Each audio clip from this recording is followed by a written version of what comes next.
If you're looking for the best bass fishing lures, here's a list you must see. We made this list based on our personal preference and sorted it based on their features, prices, quality, durability, and reputation of the manufacturers. Also, we've included options for every type of customer. So let's get started.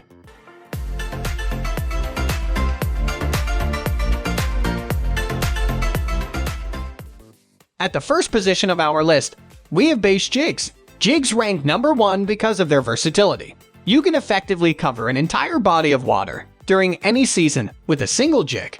They can get into areas other lures can't and be fished in so many different ways. Ask any seasoned bass fisherman if they could only use one lure. Chances are it would be a jig. There are different types of jigs designed for certain techniques, but the most popular type is the Arky jig. The 3 jigs in the photo above are Arky jigs, and they can pretty much cover most jig fishing techniques. You can flip and pitch them, skip them, work deep structure with them, and slash or swim them. Bass jigs are always paired with some kind of a trailer. Most of the time a jig will be rigged with an imitation craw trailer like a battle craw. Or you're swimming a jig. A paddle tail swimbait trailer like a grass pig is a great option. Another reason jigs are number 1 on the list is because jigs get big bass to bite, more so than most other lures. However, mastering jigs and all the different ways to fish them takes practice. So if you're going to invest time on any lure, jigs are your best bet.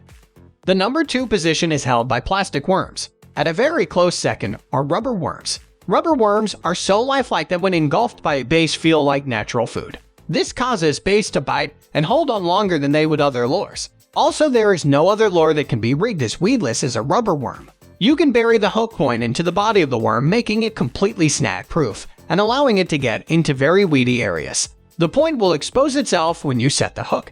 Executing a good hook set is essential in worm fishing. There are a handful of common ways to effectively rig a rubber worm, and how you choose a rig will be based on what kind of presentation you are looking to achieve. Some of the most popular worm rigs are the Texas rig, the Wacky rig, the Ned rig, the Carolina rig, and the drop shot rig. They all play their role in worm fishing. But of all the rigs, the Texas rig is most commonly used amongst bass fishermen. This rig is completely weedless, making it a great choice for fishing vegetation and other cover without getting hung up. And there are endless styles, sizes, and colors of rubber worms to choose from, so you can really zero in on the conditions you're fishing. Moving on to the next at number 3 with spinnerbaits. Spinnerbaits come in at number 3 because of their unique ability to attract bass while covering a lot of water quickly. The fact that they are fairly weedless and pretty simple to fish gives them a bump in the ranks as well. For the most part, spinnerbait fishing is done reeling the bait in a straight retrieve. With their odd appearance and unnatural looking action, it's surprising to most beginners how effective these baits actually are.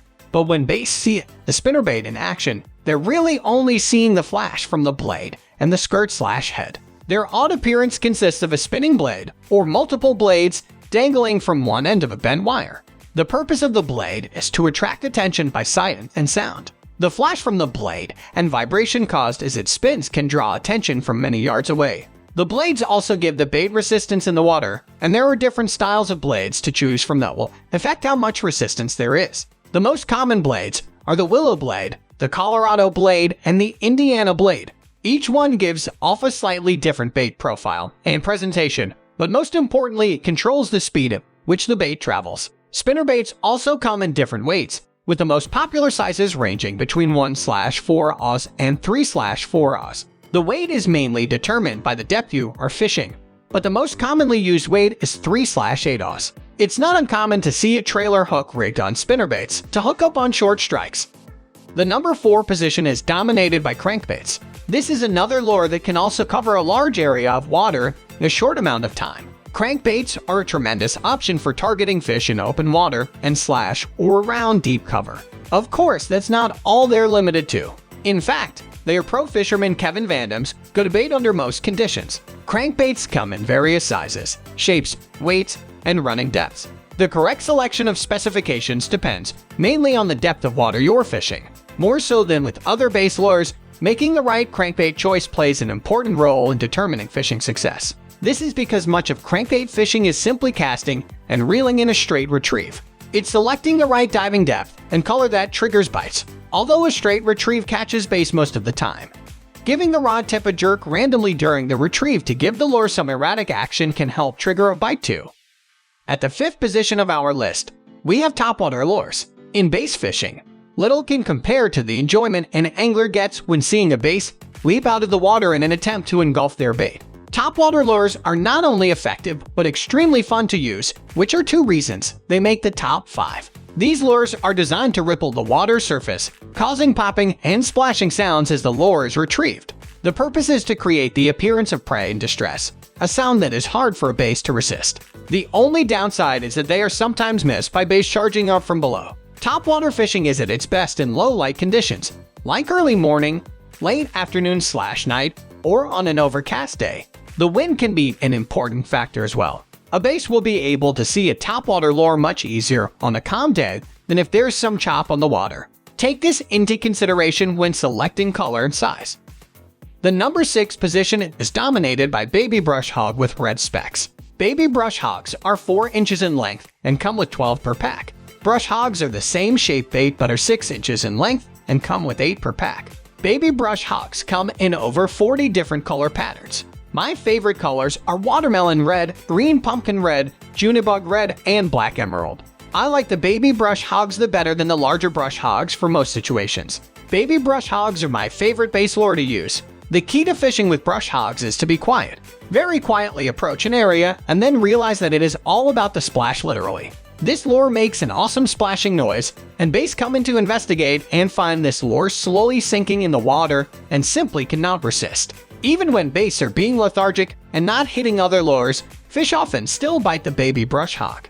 A 20-pound braided line with a 5-foot 20-pound fluorocarbon leader is recommended. The leader line should be tied to the braided line with a line-to-line connection called a double uni knot. The heavy line helps when pulling out snags and lily pads and weeds. The braided line is thinner and lighter than mono, which allows for further casting. The fluorocarbon makes the fishing line less visible to the fish. When slowly presenting baits to fish, having less visible line is important. When fishing tournaments, it is good to have 2 poles with fluorocarbon leaders and offset hooks tied and ready to fish the baby brush hogs. I like fishing them with conventional spinning reels, not bait casting reels. Moving on to the next at number 7 with Zoom worm base soft plastic.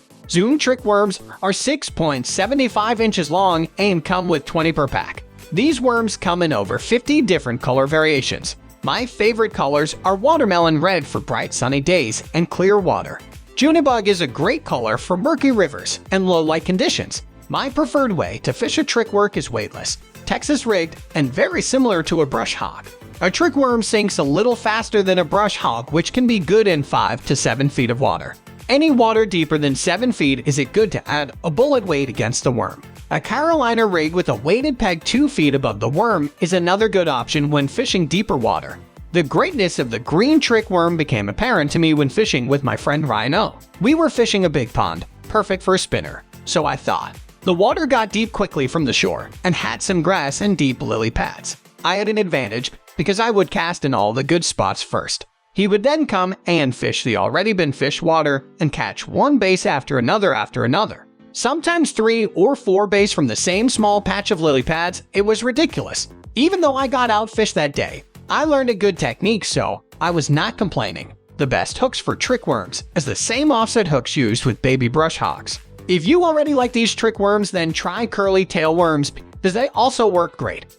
The number 8 position is held by Yakima Bait Worden's original rooster tail spinner lure. The original rooster tail comes in size 1/32 ounce all the way up to 1 ounce. This is known to be a great lure for catching trout. With the larger sizes and over 100 different color options, it also makes an incredible base lure. Good color options include mayfly, black, hammered frog, and white. The 1/16 ounce size is perfect for catching small bass in pounds, and a 1/2 ounce size is good for casting far in lakes. I have never used the 1 ounce size, but it seems like it would be fun to try. Next at number 9, we have Fishing Vault Umbrella Rig Base Lure. This Alabama umbrella rig has 5 arms and 8 blades. Swim baits are 3.5 inches long and are placed on 1/4 ounce jigs. The total weight of the rig is around 3 ounces. These shad are black and white and the blades are silver. Umbrella rigs are baits that work so well they are banned in most major bass tournaments. State fishing laws also need to be checked before using 5 hooks on one fishing rig. If 5 hooks are not allowed, teaser baits without hooks can be used from some of the shad. When trolling large umbrella rigs for striped bass, it is common to just use 1 hook on the trailing center bait. These rigs also work great at caching freshwater striped bass and hybrid striped bass. Casting umbrella rigs are typically done while using a 50-pound braided line on a 5:1 gear ratio bait casting reel. Rods should be heavy or extra heavy stiffness. The main problem people have with these rigs is getting them tangled or hung up on the bottom. Be aware of the structure and debris in the water when trolling these rigs. The best time to use umbrella rigs is in the spring and summer when bass are feeding heavily on shad. This large bait imitates a school of shad swimming. Bass attack these baits, and it is not uncommon to catch more than 1 fish at a time. Finally, the number 10 position is dominated by steel shad bass blade bait. Steel shad blade baits are 2-3/4 inches long and weigh 3/8 ounce. Color options include Tennessee shad, purple, sexy shad, white shad, and yellow shad. These come with double stainless steel VMC treble hooks. Blade baits are awesome because they flutter on the way up and on the way down. This is a particularly good bait for smallmouth bass. It can sink deep and has a strong presence in the water with lots of flash and vibration. These work best in rocky areas because otherwise they pick up weeds. This is not a lure I use often, but there are definitely spots where blade baits have the advantage. It works particularly well in the Great Lakes on smallmouth bass and walleye in 20-40 feet of water. That's all for today. We upload outdoor products review videos in every single day. So, don't forget to subscribe and hit the bell icon for the upcoming video notification.